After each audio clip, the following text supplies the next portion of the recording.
Table sugar എന്നറിയപ്പെടുന്നത് ഏത് പദാർത്ഥമാണ്? സുക്രോസ്. വൈറ്റ് ഗോൾഡ് എന്നറിയപ്പെടുന്ന കാർഷിക ഉൽപ്പന്നം ഏത്? കശുവണ്ടി. ഡോട്ട്സ് ചികിത്സാരീതി ഏത് രോഗവുമായി ബന്ധപ്പെട്ടിരിക്കുന്നു? ക്ഷയരോഗം.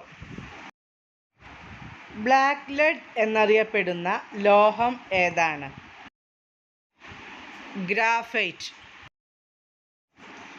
സോഡാജലത്തിൽ അടങ്ങിയിരിക്കുന്ന ആസിഡ് ഏതാണ്? Carbonic acid. ഭൂമിയുടെ പേരിൽ അറിയപ്പെടുന്ന ലോഹം ഏത്? ടെലൂറിയം.